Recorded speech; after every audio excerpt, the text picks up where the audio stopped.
स्वागत है NF news पर। मैं हूं आपके साथ रोहित। ईरान अमेरिका इजराइल युद्ध में मध्यस्थता पाकिस्तान ने करवाई, ऐसी खबरें जब दुनिया के बीच आई तो हर कोई हैरान रह गया। जेडी वांस भी पहुंचे, अमेरिका के उपराष्ट्रपति इस्लामाबाद, जब मध्यस्थता होनी थी, बातचीत होनी थी। हालांकि उस दिन बातचीत में कुछ हुआ नहीं, लेकिन जो कुछ हुआ वो आपको बताया नहीं गया। एक शख्स जिसकी चर्चा खूब हो रही है, तस्वीरों में भी आप देख रहे हैं उस शख्स को, लाल घेरे में वही आदमी है। ये मौजूद था जब जेडी वांस वहां थे, वहां पर बातचीत भी हुई।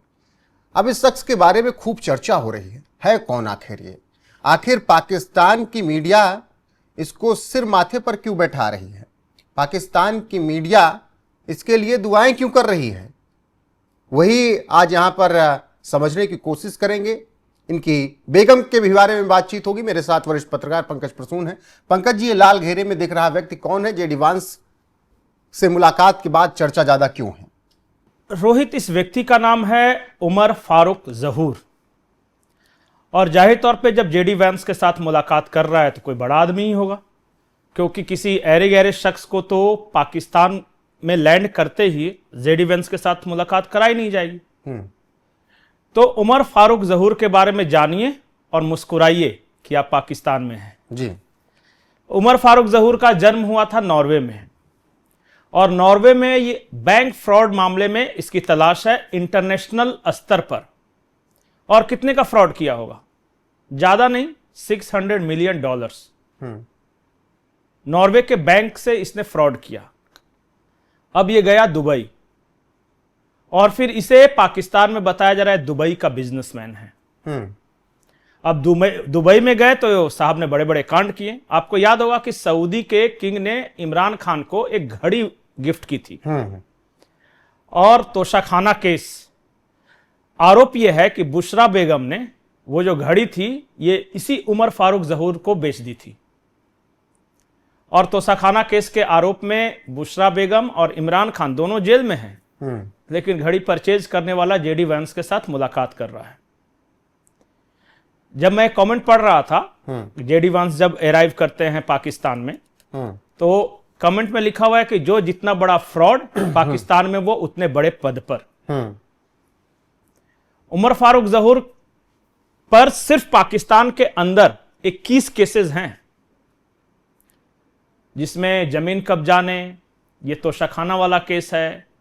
लेकिन खूबी भाई साहब में इतनी है कि चाहे पीएमएल नवाज हो, यानी नवाज शरीफ की पार्टी, शहबाज शरीफ, मरियम नवाज, इन तीनों के साथ इनके बहुत गहरे ताल्लुकात हैं। पाकिस्तान पीपल्स पार्टी, बिलावल भुट्टो, उसके साथ गहरे ताल्लुकात हैं। और तो और पीटीआई, इमरान खान की पार्टी, बुशरा बेगम के साथ और एक और महिला थी, उनका मैं नाम भूल रहा हूं, उनके साथ भी गहरे ताल्लुकात हैं। तो ऐसा व्यक्ति जिस पर नॉर्वे में बैंक फ्रॉड $600 मिलियन का आरोप है, उसकी मुलाकात जेडी वांस से कराई जाती है। जिस पे तोशाखाना धोखाधड़ी मामले में घड़ी परचेज करने का आरोप है, उसकी मुलाकात जेडी वांस से कराई जाती है। और तो और इन्होंने एक पाकिस्तानी एक्ट्रेस है, हीरोइन, उससे शादी कर ली थी, और शादी करके दुबई लेके गए तो फिर वहां तलाक का केस चल रहा है, और वो मामला पाकिस्तान की मीडिया में काफी सुर्खियों में आया और तरह तरह की बातें हुई।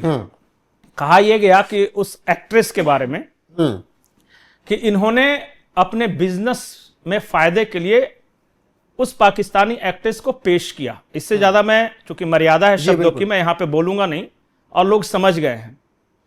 मुझे लगता है कि एक बार उसी एक्ट्रेस, जो पाकिस्तानी एक्ट्रेस है, जो इनकी सो कॉल्ड पत्नी है, जिनके खिलाफ तलाक का केस इन पे दायर किया है, एक बार उनको सुना देना चाहिए। बिल्कुल, क्या बोल रहे हैं? सोफिया मिर्जा को सुना देते हैं, फिर आगे चर्चा को बढ़ाते हैं।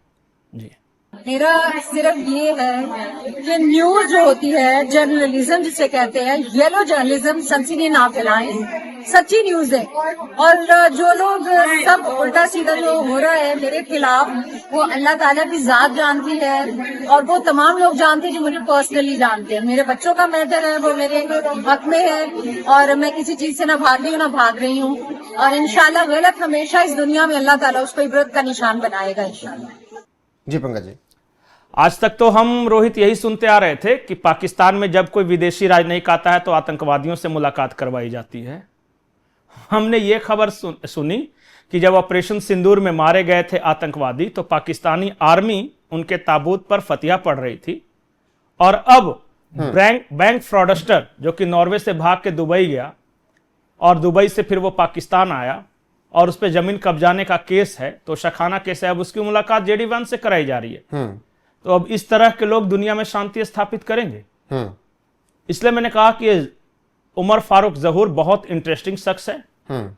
ये कुछ अगर उदाहरण के तौर पे मारे तो अगर भारत के साथ तुलना की जाए तो एक उसी तरह है कि नीरव मोदी यहां से भाग गया है और विदेश में उसकी मुलाकात नरेंद्र मोदी से कराई जा रही है, प्रधानमंत्री। उसी तरह का जेडी वैंस क्या है, उपराष्ट्रपति हैं। लेकिन उसकी जहूर की तो चर्चा खूब हो रही है, लेकिन सोफिया मिर्जा की इतनी चर्चा क्यों है इस बीच? फिर सोफिया मिर्जा ने बहुत लंबा तलाक का केस चला दोनों के बीच में, और सोफिया मिर्जा के बारे में आरोप है कि सोफिया मिर्जा के 2 बच्चे हुए उमर फारूक जहूर से, और दोनों बच्चों में आरोप है, हालांकि मैं नहीं कह रहा, दोनों में से किसी का पिता उमर फारूक जहूर नहीं था।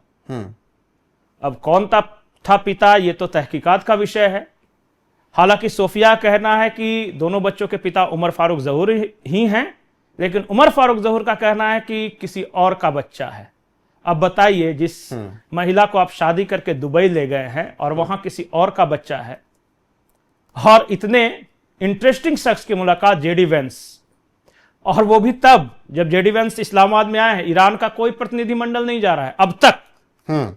जिस वक्त हम ये रिकॉर्ड कर रहे हैं, ईरान की सरकार ने और वहां की जो आधिकारिक मीडिया है उन्होंने साफ साफ ये कह दिया है कि हमारी तरफ से कोई अमेरिका के साथ बातचीत करने के लिए नहीं जा रहा इस्लामाबाद। तो क्या ट्रंप और जेडी वांस को चूना लगा दिया मुनीर ने क्या, ऐसे लोगों से मिलवाकर? हो सकता है कि ईरानियन प्रतिनिधिमंडल नहीं जा रहा हो तो अपने यहां किसी को बना के इन लोग पेश कर देंगे। इसमें उमर फारूक जहूर भी है कि भाई ईरान में भी हो सकता है उसका बिजनेस होगा, कुछ लेन देन होगा, से इन्हीं से मुलाकात कर लीजिए। और एक खबर और है जी कि एक टेक्सास की कंपनी है, उन्होंने पैसे पेमेंट किए हैं पाकिस्तान को इस शांति वार्ता को करवाने के लिए। वो एक अलग खबर है और ये अमेरिकी मीडिया में ही छपा है। तो मेरा सिर्फ इतना कहना है कि एक फ्रॉड सरकार, एक इलीजिटिमेट सरकार, जिसके खुद मान्यता नहीं, जो चुनाव जीत कर नहीं आई है, और पाकिस्तान के पत्रकार बताते हैं कि शहबाज शरीफ की जो सरकार है वो CIA ने बनवाई है, और उस सरकार को नेगोशिएशंस के लिए ट्रंप चुन लेते हैं और फिर वो शांति वार्ता करवाती है। शांति वार्ता में जब अमेरिका का उपराष्ट्रपति आता है तो फ्रॉड के साथ मुलाकात कराई जाती है, उमर फारूक जहूर के साथ। जी बिल्कुल। एक ऐसा कंट्रोवर्शियल आदमी जो है तो अरबपति, लेकिन नॉर्वे की सरकार ने उसके खिलाफ लुकआउट नोटिस जारी किया है। 600 मिलियन बैंक फ्रॉड, मतलब 600 मिलियन डॉलर। एक फ्रॉडस्टर के साथ जेडी वांस की मुलाकात करवा दी और उससे बड़े बड़े वादे भी करवा दिए पाकिस्तान ने, और उसके बारे में क्या कुछ जानकारी है वो हमने यहाँ पर साझा कर ही ली पंकज जी। लेकिन बहुत इंटरेस्टिंग रहा जहूर और उसकी बेगम को लेकर भी, सोफिया की भी आपने जो चर्चा की। किसी जमाने में पाकिस्तान जब तोशाखाना वाला केस आया था तो तोशाखाना और बुशरा बेगम से ज्यादा चर्चा इनकी पत्नी के थे। बिल्कुल, और आज भी हैं। आज फिर से शुरू हो गया है जेडी वांस के जाने के बाद। कुछ अपडेट आई आप तो जरूर पहुंचाएंगे। अभी के लिए बस इतना ही। आपको ये सब सुनने के बाद कैसा लगा कमेंट सेक्शन में जरूर बताइएगा। बने रहिए हमारे साथ लगातार। नमस्कार।